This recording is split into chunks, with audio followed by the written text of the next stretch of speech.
இந்த மாதிரி வளர்ச்சி பணிகள் நடக்கணும்னா அதிமுக இருக்கணும், ஒன்றுபடணும், அதிமுக வளரணும். அதுக்கு நீங்க எல்லாம் பேசுங்க.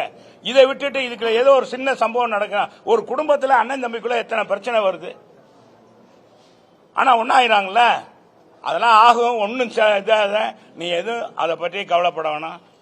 வெல்றோம், ஆட்சியில் அமர்றோம், மக்களுக்கு அமைதி பூங்காவாக தமிழ்நாட்டை நடத்துறோம். உறுதியாக எடப்பாடி பழனிசாமி தலைமையில தான் வருகிற சட்டமன்ற தேர்தலை சந்திப்பீங்களா? மீண்டும் ஒரு தலைமை மாறுவதற்கான வாய்ப்பு இருக்கா? உட்கட்சி விவகாரங்கள் தலை தூக்கி இருக்கு. ஒரு தூக்கமும் இல்ல, ஒரு தூக்கமும் இல்ல, புரியுதா? ஒரு தூக்கமும் இல்ல. உறுதியாக இறுதியாக இப்ப சொல்றேன், புரிஞ்சுக்கங்க. எடப்பாடியார் தலைமையில ஆட்சி மலரும். எங்கங்க இந்த ஆட்சி என்னங்க என்ன செய்யறாரு முதலமைச்சர்? நான் சொன்னார் சர்வதியாக மாறுவேன், சாட்டையை எடுப்பேன்னாரு. இன்னும் சாட்டையை சொல்லட்டலையே. விஜய் தான் சாட்டையை சொல்லட்டுற மாதிரி போட்டிருக்காங்க. விஜய் தான் என்ன சொல்றீங்க? நமது கழகமா, நமது வெற்றி கழகமா? சரிங்க. அதிமுக ஆதரவா விஜய் சாட்டை சொல்றாரா? யாருக்கு சொல்லட்டுறான்னு நம்ம எதிர்காலம் தான் சொல்லும்.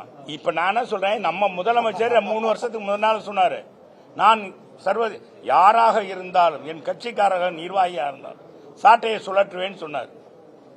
சர்வதியாராக மாறுவேன்னு சொன்னார்.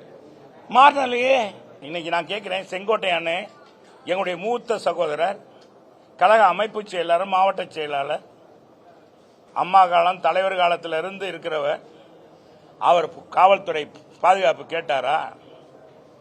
இன்னைக்கு ஆயிரக்கணக்கான போலீஸை கொண்டாந்து நிப்பாட்டி இருக்காங்க. என்னத்துக்கு? இதெல்லாம் என்ன பாருங்க.